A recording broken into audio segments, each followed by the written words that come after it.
Ella Baker, the mother of the civil rights movement. She was largely behind the scenes and was an organizer whose career spanned more than 5 decades. She worked alongside some of the most prominent civil rights leaders of the 20th century, which included W.E.B. Du Bois, Thurgood Marshall, A. Phillips Randolph, and Martin Luther King Jr. She also mentored many emerging activists during the civil rights movement, such as Diane Nash, Stokely Carmichael, Bob Moses, and John Lewis when she helped form the Student Nonviolent Coordinating Committee, also known as SNCC. Ella Baker promoted grassroots organizing, radical democracy, and the ability of the oppressed to understand their worlds and advocate for themselves. She realized this vision most fully in the 1960s as a primary advisor and strategist of SNCC. Ella Baker has been known as one of the most important American leaders of the 20th century and perhaps the most influential woman in the civil rights movement. Welcome to Black History Central, where we discuss historical figures, places, and events from the past and the present through the various Black experiences across the world. In today's video, we'll be discussing the often overlooked but prominent civil rights activist, Ella Baker. Born on December 13, 1903 in Norfolk, Virginia, Baker grew up in a time of deep-seated segregation and racism. At an early age, Baker gained a sense of social injustice as she listened to her grandmother's horror stories of life as an enslaved person. Baker attended Shaw University in Raleigh, North Carolina, where she earned a bachelor's degree in 1927 and was valedictorian of her graduating class. After college, Baker joined the Young Negroes Cooperative League, which sought to develop Black economic power through collective networks. Baker also worked for the Workers' Education Project of the Workers' Progress Administration established under President Franklin D. Roosevelt's New Deal. She immersed herself in the cultural and political milieu of Harlem in the 1930s, protesting Italy's invasion of Ethiopia and supporting the campaign to free the Scottsboro defendants in Alabama. She also founded a Negro History Club at the Harlem Library and regularly attended lectures and meetings at the YWCA. By 1938, she became involved in the National Association for the Advancement of Colored People, also known as the NAACP, which was fighting against racial discrimination and segregation. In 1940, Baker became a secretary at the NAACP. She traveled widely for the organization, especially in the South, recruiting members, raising money, and organizing local chapters. By 1943, she was named the director of branches and became the NAACP's highest-ranking woman. After taking a step back to care for her niece, she eventually became the president of the NAACP's New York branch to work on local school desegregation and police brutality issues. Baker's top priorities were to lessen the organization's bureaucracy and give women more power in the organization.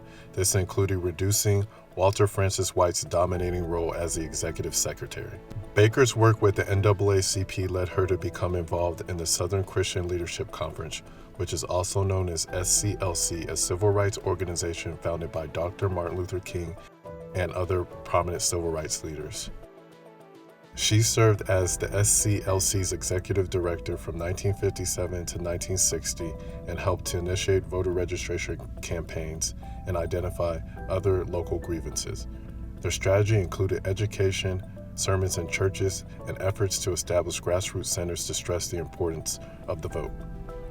One of Baker's most significant contributions to the civil rights movement was her work with the Student Nonviolent Coordinating Committee, which is also known as SNCC. In 1960, on the heels of regional desegregation sit-ins led by Black college students, Baker persuaded the SCLC to invite Southern University students to the Southwide Youth Leadership Conference at Shaw University on Easter weekend. This was a gathering of sit-in leaders to meet, assess their struggles, and explore the possibilities for future actions. At this meeting, the Student Nonviolent Coordinating Committee, or SNCC, was formed. After helping create SNCC, Baker served as their advisor for several years. SNCC became a driving force in the civil rights movement, organizing sit-ins, voter registration drives, and other nonviolent protests. Baker saw the potential for special types of leadership by the young sit-in leaders who were not yet prominent in the movement. She believed they could revitalize the Black freedom movement and take it in a new direction. Baker wanted to bring the sit-in participants together in a way that would sustain the momentum of their actions, teach them the skills necessary, provide the resources that were needed, and also help them to coalesce into a more militant and democratic force. SNCC became the most active organization in the deeply oppressed Mississippi Delta. It was more open to women than the other prominent civil rights organizations. Baker's leadership style was characterized by deep commitment to democratic participation and grassroots organizing. She believed in the power of everyday people to affect change and encouraged young people to take the lead in the movement. Her approach helped to create a decentralized and diverse civil rights movement that was able to sustain itself over many years. Baker continued to be involved in social justice work throughout her life. She worked with the Southern Conference Educational Fund.